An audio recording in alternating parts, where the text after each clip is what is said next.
Welcome back to our channel.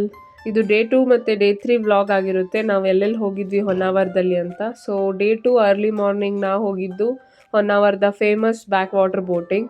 ತುಂಬ ಚೆನ್ನಾಗಿತ್ತು. ಆ ವಿಡಿಯೋ ಆಲ್ರೆಡಿ ಪೋಸ್ಟ್ ಮಾಡಿದ್ದೀನಿ, ನೋಡಿ.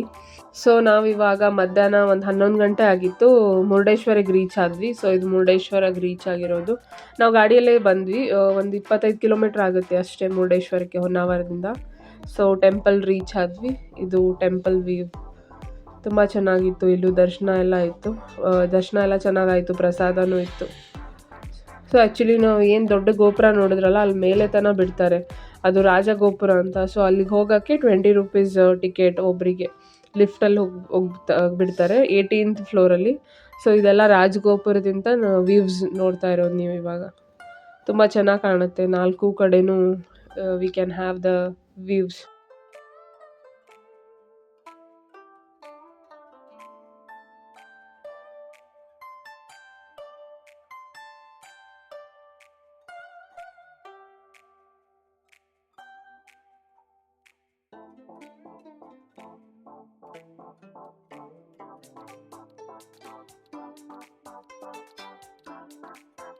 ಹಾಯ್ ಫ್ರೆಂಡ್ಸ್, ದರ್ಶನ ಮಾಡಕ್ಕೆ ಹೋಗಿದ್ವಿ. ಶಿವಂದು ಬೆಟ್ಟನೂ ಚಲೋ ಇತ್ತು. ಪ್ರಸಾದ ಮಾಡಿಕೊಂಡು ಊಟ ಮಾಡಿಕೊಂಡು ಮತ್ತೆ ಬೇರೆ ಕಡೆ ಹೋದ್ಬಿಟ್ವಿ ಆಯ್ತಾ. ದರ್ಶನ ಎಲ್ಲ ಆದಮೇಲೆ ಪ್ರಸಾದ ತುಂಬ ಚೆನ್ನಾಗಿತ್ತು. ಅನ್ನ ಸಾಂಬಾರು, ಅನ್ನ ರಸಮ್, ಅನ್ನ ಹುಳಿ, ಈ ಥರ ಅನ್ನ ಮಜ್ಜಿಗೆ 3 ಸಲ ಕೊಡ್ತಾರೆ. ಆಮೇಲೆ ಇದು ಬೆಟ್ಟ ಶಿವ ಇದೆಯಲ್ವಾ, ಶಿವದ ಕೆಳಗಡೆ ಒಂದು ಗುಹೆ ಥರ ಮಾಡಿದ್ದಾರೆ, ಅಲ್ಲಿ ಬಂದ್ವಿ. ಅಲ್ಲಿ ಗುಹೆ ಒಳಗೆ ಹೋಗೋಕ್ಕೆ 20 ರೂಪಾಯಿ ಒಬ್ಬರಿಗೆ ಎಂಟ್ರಿ ಫೀ. ಸೊ ಅಲ್ಲಿ ಕೊಟ್ಬಿಟ್ಟು ಇಲ್ಲಿ ಗುಹೆ ಒಳಗೆ ಹೋದ್ವಿ. ಇದು ಚೆನ್ನಾಗಿತ್ತು ಎಕ್ಸ್ಪೀರಿಯೆನ್ಸು. ತುಂಬ ಬಿಸಿಲಿತ್ತಲ್ವ, ಒಳಗಡೆ ಹೋದ್ಮೇಲೆ AC ಇತ್ತು, ತುಂಬ ಚೆನ್ನಾಗಿ ಅನ್ನಿಸ್ತು. ಜೋಕ್ಸ್ ಅಪಾರ್ಟ್, ಒಳಗಡೆ ಚೆನ್ನಾಗಿತ್ತು. ಅಲ್ಲಿ ರಾಮಾಯಣದ್ದು ಏನೇನೋ ಒಂದೊಂದು ಲೈಕ್ ಚಿತ್ರಗಳು ಹಾಕಿದ್ರು. ರಾಮ ಸೀತೆದು ಮತ್ತು ಮತ್ತು ರಾವಣ ಇದು ಮಾಡ್ತಾ ಇರೋದು, ಜ್ಞಾನ ಮಾಡ್ತಾ ಇರೋದು, ಇದೇನೇನೋ ಹಾಕಿದ್ರು ಚಿತ್ರಗಳೆಲ್ಲ. ಫುಲ್ ಒಂದು ರೌಂಡ್ ಇದೆ. ಆಮೇಲೆ ಇದು ಎಂಡಲ್ಲಿ ಮುರುಡೇಶ್ವರ, ಗುಣಂತೇಶ್ವರ ಅಂತ ಅಲ್ಲಿ ಕ್ಲಾಸ್ ಇದು ಮತ್ತು ಏನಿದು ಧಾರೇಶ್ವರ, ಇದೆಲ್ಲನೂ ಲೈಕ್ ಆಮೇಲೆ ಗೋಕರ್ಣ ಬರುತ್ತೆ. ಸೊ ಇದು ಪೂರ್ತಿ ಸಾಲಾಗಿಯೇ ಶಿವನ ದೇವಸ್ಥಾನಗಳಿದ್ದಾವೆ. ಇಲ್ಲಿ ನಾವು ಬರುವಾಗ ಗುಣಂತೇಶ್ವರದಲ್ಲೇ ಬಂದ್ವಿ, ಅಂದರೆ ಆ ರೋಡ್, ಅದು ಊರು ದಾಟ್ಕೊಂಡು. ಸೊ ಇದು ಹೊರಗಡೆ ಇಂಥ ವ್ಯೂ. ಹಾಯ್ ಫ್ರೆಂಡ್ಸ್, ನಾವು ಬೀಚಿಗೆ ಬಂದ್ವಿ. ಅಲ್ಲಿ 3 ಮಂದಿ ಕ್ಯಾಮೆಲ್ ಮೇಲೆ ಕೂತ್ಕೊಂಡಿವಿ. ರೈಡ್ ಚಲೋ ಇತ್ತು. ಎಂಜಾಯ್ ಮಾಡಿದ್ವಿ. ಇಲ್ಲಿ ಮುಂದಾಯಿತು, ಭಯ ಆಗ್ಬಿಟ್ಟಿತ್ತು. ಸೊ ಕ್ಯಾಮಲ್ ರೈಡ್ಗೆ ನಾವು ಕೊಟ್ಟಿದ್ದು 200 ರೂಪೀಸ್ ಫಾರ್ 3 ಪರ್ಸನ್ಸ್. ಚೆನ್ನಾಗಿತ್ತು ರೈಡೆಲ್ಲ. ಸೊ ನಾವು ಆಮೇಲೆ ಕ್ಯಾಮಲ್ ರೈಡೆಲ್ಲ ಮುಗಿಸ್ಕೊಂಡು ಅಲ್ಲಿ ಫೋಟೋಸ್ ಎಲ್ಲ ತೆಗಿತಾ ಇರ್ತಾರೆ, ಅಲ್ಲೂ ತೆಗೆಸ್ಕೊಂಡ್ವಿ 1-2 ಫೋಟೋಸು. ಅದಾದಮೇಲೆ ನಾವು ಬ್ಯಾಕ್ ಟು ಹೊನ್ನಾವರ ಹೊರಟ್ವಿ. ಹೊನ್ನಾವರ್ಗೆ ಆನ್ ದ ವೇ ಬರುವಾಗ we had come to Apsarakonda beach. So ಅವಾಗ ಆಲ್ರೆಡಿ 3 o'clock ಆಗಿತ್ತು. ನಾವು ಬೀಚಲ್ಲಿ ಆಟ ಆಡಿದ್ದಿಲ್ಲ ನಿನ್ನೆ. ಸೊ ಇವತ್ತು ಆಟ ಆಡೋಣ ಅಂತ ಬೀಚ್ ಕಡೆ ಬಂದ್ವಿ. ಫಸ್ಟು ಇವನು ಆಟ ಆಡ್ತಾಯಿದ್ದ, ಇದು ಉಸ್ಕಲ್ಲೆಲ್ಲ. ಆಮೇಲೆ ನಾವು ಹಂಗೆ ಇಲ್ಲಿ ಅಪ್ಸರಕೊಂಡದಲ್ಲಿ ಪ್ರೀ ವೆಡ್ಡಿಂಗ್ ಶೂಟ್ಸ್ ತುಂಬ ಆಗುತ್ತೆ. ಸೊ ಎಲ್ಲನೂ ಫ್ರೇಮ್ಸ್ ಇರುತ್ತೆ, ಅಲ್ಲಿ ಡೆಕೋರೇಟಿವ್ ಸೆಟಪ್ಸ್ ಎಲ್ಲ ಚೆನ್ನಾಗಿರುತ್ತೆ ಇಲ್ಲಿ. ಸೊ ಇದು ಬೀಚಲ್ಲಿ ಯಾರೂ ಇದ್ದಿದ್ದಿಲ್ಲ ಅವಾಗ, 3 o'clock ಅಲ್ವಾ ಅಷ್ಟು. ಆದರೆ ಬಟ್ ಈ ಕಡೆ ಇನ್ನೂ ಮುಂದೆ ಹೋದರೆ ಅಲ್ಲಿ ಎಂಟ್ರೆನ್ಸ್ ಬರುತ್ತೆ, ಬೀಚ್ ಎಂಟ್ರೆನ್ಸು. ಸೊ ಇದು ಬೀಚ್ ಎಂಟ್ರೆನ್ಸ್. ನಾವು ಆ ಕಡೆ ಏನೋ ಅಲ್ಲಿ ಹೋಗಿದ್ವಿ. ಆಮೇಲೆ ಇಲ್ಲಿ ಒಳಗಡೆ ಹೋದರೆ ಇಲ್ಲೂ ಯಾರೂ ಜಾಸ್ತಿ ಜನ ಇದ್ದಿಲ್ಲ ಬಟ್ ಅವಾಗ. ಆ್ಯಂಡ್ ಇಲ್ಲಿ ಚೇಂಜಿಂಗ್ ರೂಮ್ಸ್ ಎಲ್ಲ ಇದೆ, ಮತ್ತು ಪ್ರೀ ವೆಡ್ಡಿಂಗ್ ಶೂಟ್ಸ್ ಮಾಡ್ತಾಯಿದ್ರು ಆಲ್ರೆಡಿ 1, 2, 3 ಕಪಲ್ಸು. ಸೊ ಇಲ್ಲಿ ತುಂಬ ಆಗುತ್ತೆ ಪ್ರೀ ವೆಡ್ಡಿಂಗ್ ಶೂಟ್ಸ್ ಎಲ್ಲ. ನೋಡಿ ಇದು ಪೈನ್ ಟ್ರೀಸ್ ಥರ ಕಾಣ್ತಾ ಇತ್ತು. ಎಂಟ್ರೆನ್ಸಲ್ಲಿ ಈ ಥರ ಇದೆ. ಆ ಕಡೆ ಕಾಣ್ತಾ ಇರೋದು ಬೀಚು.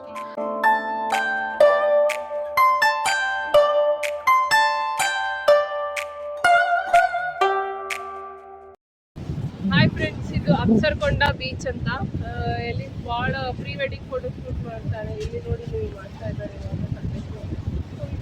ರಾಕ್ಸ್ ಎಲ್ಲ ಇದೆ, ತುಂಬ ಚೆನ್ನಾಗಿದೆ. ಆ್ಯಂಡ್ ಬಟ್ ಯಾರು ಆಟ ಆಡ್ತಾ ಇಲ್ಲ, ಇದು ಫುಲ್ ಡೇಂಜರ್ ಅಂತ ತಕ್ಕಿದೆ ತುಂಬ, ಅದಕ್ಕೆ ಚೆನ್ನಾಗಿದೆ. ಸೊ ಅಲ್ಲಿ ನಿನ್ನೆ ವ್ಯೂ ಪಾಯಿಂಟ್ ಹೋಗಿದ್ವಲ್ಲ, ಅದು ಇಲ್ಲಿಂದ ಕಾಣಿಸುತ್ತೆ. ಈ ಬೀಚ್ ಚೆನ್ನಾಗಿತ್ತು, ಫುಲ್ ಕ್ಲೀನಾಗಿತ್ತು ಮತ್ತು ಜಾಸ್ತಿ ಜನ ಇದ್ದಿದ್ದಿಲ್ಲ. ಬಟ್ ತುಂಬ ಲೈಕ್ ಯಾರೂ ಆಟ ಆಡ್ತಾ ಇದ್ದಿಲ್ಲ. ಇದು ತುಂಬ ತಗ್ಗು ಥರ ಇದೆ ಅನಿಸುತ್ತೆ, ಬಿಕಾಸ್ ಕಾಲಿಟ್ಟರೆ ಫುಲ್ ಒಳಗಡೆ ಹೋಗ್ತಾಯಿತ್ತು. ನಾವು ಹಂಗೆ ಸ್ವಲ್ಪ ಹೊತ್ತು ಆಟ ಆಡಿ ಟೈಮ್ ಸ್ಪೆಂಡ್ ಮಾಡಿ ಸನ್ಸೆಟ್ನ ನೋಡಿಕೊಂಡು ಇಲ್ಲಿಂದ ಬ್ಯಾಕ್ ಟು ನಮ್ಮ ರೂಮ್ಗೆ ಹೋದ್ವಿ.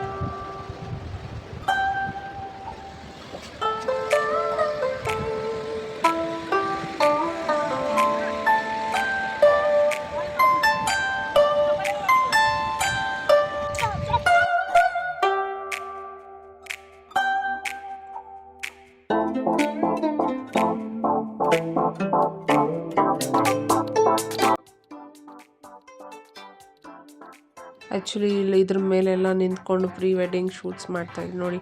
ಸನ್ಸೆಟ್ ತುಂಬ ಚೆನ್ನಾಗಿ ಕಾಣ್ತಾ ಇತ್ತು. ಸನ್ಸೆಟ್ ನೋಡಿಕೊಂಡು back to our room. So ರೂಮ್ಗೆ ಹೋಗಿ ಫ್ರೆಶ್ ಅಪ್ ಆಗಿಬಿಟ್ಟು ಆಮೇಲೆ ನಾವು ಅಲ್ಲೇ ನಮ್ಮ ಅವರ ಹೋಟೆಲ್ ಪಕ್ಕದಲ್ಲೇ ಒಂದು ರೆಸ್ಟೋರೆಂಟ್ ಇತ್ತು, ಅಲ್ಲಿ ಊಟಕ್ಕೆ ಹೋಗಿದ್ವಿ. ಕರ್ಡ್ ರೈಸ್ ಮತ್ತು ತೊಗೊಂಡಿದ್ವಿ, ಚೆನ್ನಾಗಿತ್ತು.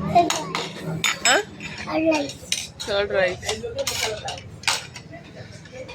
ಸೊ ಊಟ ಮುಗಿಸ್ಕೊಂಡು ಮಲ್ಕೊಂಡ್ವಿ. ಮಾರ್ನಿಂಗ್ ಫ್ರೆಂಡ್ಸ್, ಇದು ಡೇ 3 ವಿಡಿಯೋ ಆಗಿರುತ್ತೆ. ಕುಮಟಾ ಕಡೆ ಹೋಗ್ತಾ ಇದ್ದೀವಿ. ಅಲ್ಲಿ ಒಂದು ವಿಷ್ಣು ತೀರ್ಥ ಅಂತ ಇದೆ, ಅದನ್ನು ನೋಡೋಕ್ಕೆ ಇವತ್ತು ನಮ್ಮದು ಲಾಸ್ಟ್ ಡೇ ಇಲ್ಲಿ ಹೊನ್ನಾವರದಲ್ಲಿ. ಸೊ ಬೆಳಿಗ್ಗೆ 7 ಗಂಟೆ ಆಗಿದೆ, ಇವಾಗ ಹೋಗ್ತಾ ಇದ್ದೀವಿ. ಬಿಸಿ ಬಿಸಿ ಚಾಯ್ ಬಿಸಿ. ಸೊ ಆನ್ ದ ವೇ ಹೋಗ್ತಾ ಟೀ ಕುಡ್ಕೊಂಡ್ವಿ. ಅಲ್ಲಿ ಟೋಲ್ ಬರುತ್ತೆ, ಅಲ್ಲಿ ಟೋಲ್ ಕಡೆ ಒಂದು ಹೋಟೆಲಲ್ಲಿ ಟೀ ಕುಡ್ಕೊಂಡ್ವಿ ವಿತ್ ಬನ್. ಸೊ ನಾವು ಹೋಗ್ತಾ ಇರೋದು ಕುಮಟಾ ಹತ್ರ. ನಾವು ಹೊನ್ನಾವರದಿಂದ 25 ಕಿಲೋಮೀಟರ್ದಲ್ಲಿ ವಿಷ್ಣು ತೀರ್ಥ ಅಂತ ಇದೆ ಅದು ಈಜುಕೊಳ, ಅಲ್ಲಿ ಹೋಗ್ತಾ ಇದ್ದೀವಿ. ತುಂಬ ಚೆನ್ನಾಗಿತ್ತು, ಸೀನಿಕ್ ಆಗಿರುತ್ತೆ ಅದು. ಸೊ ನಾನು ಇನ್ಸ್ಟಾಗ್ರಾಮಲ್ಲಿ ನೋಡಿದ್ದೆ, ಸೊ ಅದಕ್ಕೆ ಅಲ್ಲಿ ಹೋಗಿದ್ವಿ. ಬಟ್ ಇವಾಗ ಮಳೆಗಾಲ ಇಲ್ಲ ಅಲ್ವಾ, ನೀರು ತುಂಬ ಇರಲಿಲ್ಲ. ಬಟ್ ಪ್ಲೇಸ್ ಮಾತ್ರ ಸಖತ್ತಾಗಿತ್ತು, ನಂಗೆ ತುಂಬ ಇಷ್ಟ ಆಯಿತು. ಇದೇ ಅದು ಪ್ಲೇಸ್, ವಿಷ್ಣು ತೀರ್ಥ ಅಂತ ಹೇಳ್ಬಿಟ್ಟು. ಆ್ಯಕ್ಚುಲಿ ಇದು ನ್ಯಾಚುರಲ್ ಸ್ವಿಮ್ಮಿಂಗ್ ಪೂಲ್ ಥರ, ಫುಲ್ ಫಿಶಸ್ ಆದರೂ ಎಷ್ಟು ಕ್ರಿಸ್ಟಲ್ ಕ್ಲಿಯರ್ ವಾಟರ್, ಮತ್ತು ಫಿಶಸ್ ಎಲ್ಲ ತುಂಬ ಚೆನ್ನಾಗಿತ್ತು ಇಲ್ಲಿ. We spend almost 1 hour 1.5 hour ಇಲ್ಲೇ ಸ್ಪೆಂಡ್ ಮಾಡಿದ್ವಿ. ಅರ್ಲಿ ಮಾರ್ನಿಂಗ್ ಅಲ್ವಾ, ವೈಬ್ಸ್ ಎಲ್ಲ ಚೆನ್ನಾಗಿತ್ತು.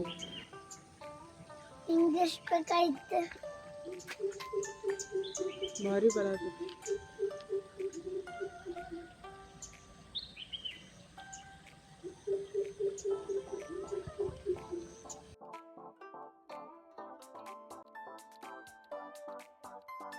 ಸೊ ಇದು ಇನ್ನು ಮಳೆಗಾಲದಲ್ಲಿ ಫುಲ್ ನೀರು ತುಂಬಿರುತ್ತಲ್ಲ, ಸ್ವಿಮ್ಮಿಂಗ್ ಮಾಡೋಕ್ಕೆಲ್ಲ ಚೆನ್ನಾಗಿರುತ್ತೆ ಅನಿಸುತ್ತೆ. ಬಟ್ ನಾವು ನೀರಲ್ಲೇನು ಇಳಿಲಿಲ್ಲ, ಅಂದರೆ ಜಸ್ಟ್ ಕಾಲು ಇಟ್ಕೊಂಡು ಕೂತಿದ್ವಿ ಸ್ವಲ್ಪ ಹೊತ್ತು. ಇದು ಈ ಕಡೆ ಟೆಂಪಲ್ ಹಿಂದ್ಗಡೆ ಬಾವಿ ಎಲ್ಲ ಇತ್ತು, ಮತ್ತು ಒಂದು ಸ್ವಲ್ಪ ಏನೋ ಚಿಕ್ಕ ದೇವಸ್ಥಾನ ಇತ್ತು. ಅಲ್ಲಿ ಒಳಗಡೆನೂ ವೆಂಕಟರಮಣ ದೇವಸ್ಥಾನ ಅಂತ ಇತ್ತು. ಸೊ ನೀರು ತುಂಬ ಫುಲ್ ಕೋಲ್ಡ್ ಇತ್ತು. ಸೊ ಮೀನುಗಳು ತುಂಬ ಇದ್ದು ಚೆನ್ನಾಗಿತ್ತು. ಓವರಾಲ್ ಹೇಳಬೇಕಂದ್ರೆ ಮಳೆಗಾಲದಲ್ಲಿ ಹೋದರೆ ಇನ್ನೂ ಸಖತ್ತಾಗಿ ಇರುತ್ತೆ. ನಾವು ಒಮ್ಮೆ ಮಾನ್ಸೂನಲ್ಲಿ ಹೋಗೋಕ್ಕೆ ಟ್ರೈ ಮಾಡ್ತೀವಿ. ಸೊ ನೋಡಿ, ಬಿಸಿಲು ಬರ್ತಾ ಇತ್ತು ಅವಾಗ 8 o'clock. ಸೊ ನಾವಿಲ್ಲಿ 9 o'clock ಅಷ್ಟೊತ್ತೆಲ್ಲ ನೋಡ್ಕೊಂಡ್ಬಿಟ್ಟು ಆಮೇಲೆ ಕುಮಟಾದಲ್ಲಿ ಬೀಚ್ ಇದೆ ಅಂದ್ಕೊಂಡು ಅಲ್ಲಿ ಹೋಗೋಣ, ರಿಟರ್ನ್ ಹೊನ್ನಾವರ್ಗೆ ಅಂದ್ಕೊಂಡ್ವಿ. ಸೊ ಆನ್ ದ ವೇ ಒಂದು ಹೋಟೆಲ್ಗೆ ಬಂದ್ವಿ. ಇದು ತುಂಬ ಹಳೆ ಕಾಲದ ಅನಿಸುತ್ತೆ, ಹಳೆ ಹೋಟೆಲ್ ಥರ ಇತ್ತು. ಇಲ್ಲಿ ಇಡ್ಲಿ ವಡೆ ತೊಗೊಂಡಿದ್ದ ಇವನು, ನಾವಿಬ್ಬರು ದೋಸೆ ತೊಗೊಂಡಿದ್ವಿ. ಬ್ರೇಕ್ಫಾಸ್ಟ್ ಮುಗಿಸ್ಕೊಂಡು ನಾವು ಹೊರಟ್ವಿ ಬೀಚ್ ಕಡೆ. ಸೊ ನೋಡಿ, ಇದು ಬೀಚ್, ಕುಮಟಾ ಬೀಚ್ ಚೆನ್ನಾಗಿತ್ತು. ಇಲ್ಲಿ ಬಿಸಿಲು ಅಷ್ಟು ಇದ್ದಿದ್ದಿಲ್ಲ ಅಲ್ವಾ, ಸೊ ಪೀಸ್ಫುಲ್ ಆಗಿತ್ತು. ಸ್ವಲ್ಪ ಹೊತ್ತು ಬೀಚಲ್ಲಿ ಫೋಟೋಸ್ ಎಲ್ಲ ತೊಗೊಂಡ್ವಿ ಮತ್ತು ಟೈಮ್ ಸ್ಪೆಂಡ್ ಮಾಡಿ ಆಮೇಲೆ ನಾವು ಹೊನ್ನಾವರಕ್ಕೆ ಹೊರಟ್ವಿ.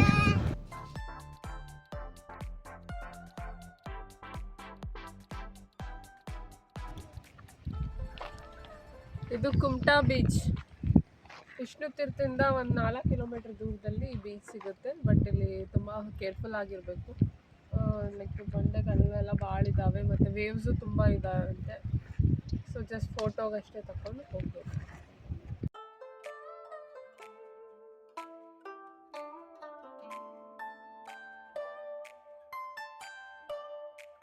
ಇಲ್ಲಿ ಬೀಚ್ ಟಾಯ್ಸ್ ಜೊತೆ ನಾನು ಸಾತ್ವಿಕ್ ಆಟ ಆಡ್ತಾಯಿದ್ವಿ.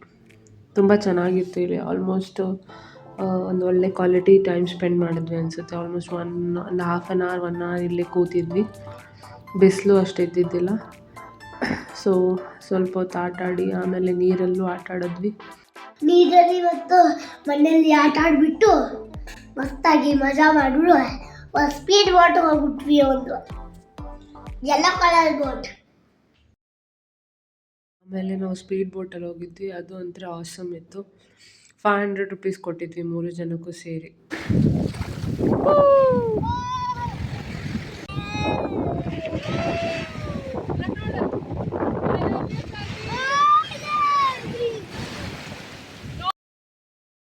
ಸಾತ್ವಿಕ್,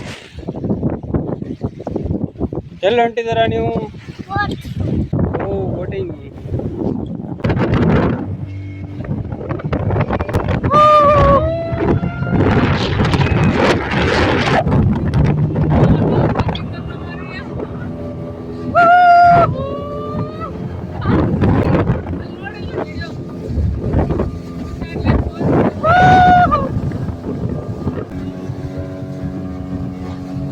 ಇಲ್ಲಿ ನೋಡೋಣ.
ಹನಿ ಅಡ್ವೆಂಚರ್ಸ್ ಅಂತ ಅವ್ರ ಜೊತೆ ಹೋಗಿದ್ವಿ ನಾವು. ಚೆನ್ನಾಗಿತ್ತು.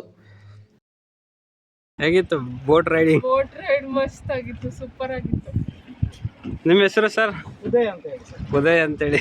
ಚೆನ್ನಾಗಿ ಬೋಟ್ ರೈಡ್ ಮಾಡಿಸಿದ್ರು ಇವರು. ಇವ್ರದ್ದು ಕಾಂಟ್ಯಾಕ್ಟ್ ಡೀಟೇಲ್ಸ್ ಹಾಕ್ತೀವಿ. ನೆಕ್ಸ್ಟ್ ಟೈಮ್ ಯಾರು ಬಂದರೆ ಇವ್ರು ಕಾಂಟ್ಯಾಕ್ಟ್ ಮಾಡ್ಬೋದು. ಚೆನ್ನಾಗಿ ಮಾಡಿಸಿದ್ರು. ಸಾತ್ವಿಕ್, ಹೆಂಗಿತ್ತು ಬೋಟ್ ರೈಡ್? ಹೇಗಿತ್ತು? ಹೆದರ್ಲಿಲ್ಲ? ಹೇಗಿತ್ತು? ಸೂಪರ್ ಆಗಿತ್ತಿಲ್ಲ? ಹೋದರೆ ನೀವು ಕಾಂಟ್ಯಾಕ್ಟ್ ಮಾಡ್ಬೋದು. ನಾನು ಡಿಸ್ಕ್ರಿಪ್ಷನ್ ಹಾಕಿರ್ತೀನಿ. ಆ್ಯಂಡ್ ಅಲ್ಲಿ ಐಲ್ಯಾಂಡು ಮತ್ತು ಇನ್ನೂ ಬೇರೆ ಬೇರೆ ಸ್ಪಾಟ್ಸ್ ಎಲ್ಲ ತೋರಿಸ್ತಾರಂತೆ. ಬಟ್ ನಮ್ಗೆ ಅಷ್ಟು ಟೈಮ್ ಇದ್ದಿದ್ದಿಲ್ಲ. ಇದು ಲಾಸ್ಟ್ ಡೇ. ಇವತ್ತು ಚೆಕ್ಔಟ್ ಆದ್ವಿ. ಲಾಸ್ಟ್ ಡೇ ಫುಲ್ ರೆಡಿ ಆಗಿದ್ದಾರಲ್ಲ ಮೇಡಮ್, ಚೆನ್ನಾಗಿ ರೆಡಿ ಆಗಿದ್ದೀರ. ನೀವು ನೋಡ್ರಿ, ಅವನು ಹಾರ್ಟ್ ಶೇಪಲ್ಲಿ ನಡ್ಕೊಂಡು ಬಂದಿದ್ದಾನೆ. ಹಾಯ್ ಸಾತ್ವಿಕ್. ಅಲ್ಲೆಲ್ಲೆಲ್ಲೆಲ್ಲೆ. ಸೊ ಆಮೇಲೆ ಹೋಟೆಲಲ್ಲಿ ಚೆಕ್ಔಟ್ ಆಗಿಬಿಟ್ಟು ನೆಕ್ಸ್ಟ್ ಇಲ್ಲಿ ಊಟ ಮಾಡೋಕ್ಕೆ ಬಂದ್ವಿ. ಅಲ್ಲಿ ನಿನ್ನೆ ರಾತ್ರಿ ಬಂದಿದ್ವಲ್ಲ, ಅಲ್ಲೇ ಚೆನ್ನಾಗಿತ್ತು ಅಂತ. ತುಂಬ ಬಿಸಿಲಿತ್ತು. ಇವಾಗ 1 ಗಂಟೆ ಆಗಿತ್ತು ಅನಿಸುತ್ತೆ ಹತ್ತತ್ರ. ಸೊ ನಮ್ಮ ಟ್ರೈನ್ ಇದ್ದಿದ್ದು 7 ಗಂಟೆಗೆ. ಸೊ ನಾವಿನ್ನು ಹಾಫ್ ಡೇ ಇತ್ತಲ್ವ, ಟೈಮ್ ಸ್ಪೆಂಡ್ ಮಾಡಬೇಕು ಅಲ್ಲಿ ಇಲ್ಲಿ ಅಂತ ಹಂಗೆ ಇಲ್ಲಿ ಊಟ ಮಾಡ್ಕೊಂಡ್ವಿ. ಒಂದು ಸೌತ್ ಇಂಡಿಯನ್ ಥಾಲಿ ಮತ್ತು ಪಲಾವ್ ರೈಸ್ ತೊಗೊಂಡಿದ್ವಿ ಅನಿಸುತ್ತೆ. ಅದೆಲ್ಲ ತಿಂದ್ಬಿಟ್ಟು ಮತ್ತೆ ಇಲ್ಲಿ ಮ್ಯಾಂಗ್ರೂವ್ಗೆ ಬಂದ್ವಿ. ಹಾಗೆ ಏನಾರು ಎಕ್ಸ್ಪ್ಲೋರ್ ಮಾಡೋಣ ಅಂತ. ಮೊನ್ನೆ ಫಸ್ಟ್ ಡೇ ಬಂದಿದ್ವಿ, ಮತ್ತೆ ಇಲ್ಲಿ ಬಂದ್ವಿ. ಇಲ್ಲಿ ಫಸ್ಟು ಜೋಕಾಲಿ ಆಟ ಆಡ್ತಾಯಿದ್ವಿ. ಆಮೇಲೆ ಒಳಗಡೆನೂ ಹೋದ್ವಿ ಹಂಗೆ ಸುಮ್ಮನೆ. ನೆಕ್ಸ್ಟ್ ಬಂದಿದ್ದು ಎಕೋ ಬೀಚ್ ಅಂತ ಹೇಳ್ಬಿಟ್ಟು. ಸೊ ಇಲ್ಲಿ ಬಂದು ಸ್ವಲ್ಪ ಹೊತ್ತು ಆಟ ಆಡಿದ್ವಿ. ಆಮೇಲೆ ನೀರಲ್ಲಿ ಆಟ ಆಡಿದ್ವಿ ಫುಲ್.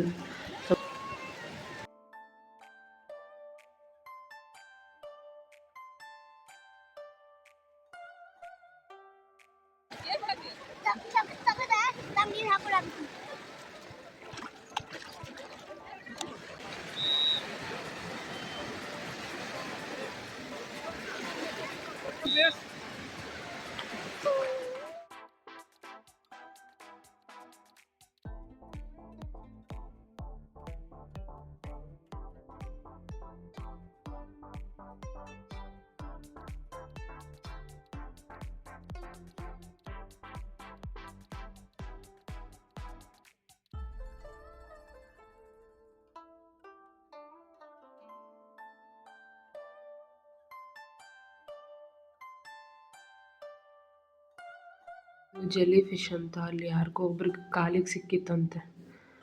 ಆಮೇಲೆ ನಾವು ಎಲ್ಲ ಆಟ ಆಡಿಕೊಂಡು ರೂಮ್ ಮತ್ತು ಹೋಟೆಲ್ಗೆ ಬಂದು ಬ್ಯಾಗ್ಸ್ ಎಲ್ಲ ಕಲೆಕ್ಟ್ ಮಾಡಿಕೊಂಡು back to railway station. So ಹೀಗಾಗಿತ್ತು ನಮ್ಮ ಟ್ರಿಪ್. ನಿಮ್ಗೆ ಏನಾರ ಡೀಟೇಲ್ಸ್ ಬೇಕಂದರೆ ಕಮೆಂಟ್ ಬಾಕ್ಸಲ್ಲಿ ಕಮೆಂಟ್ ಮಾಡಿ. Thank you.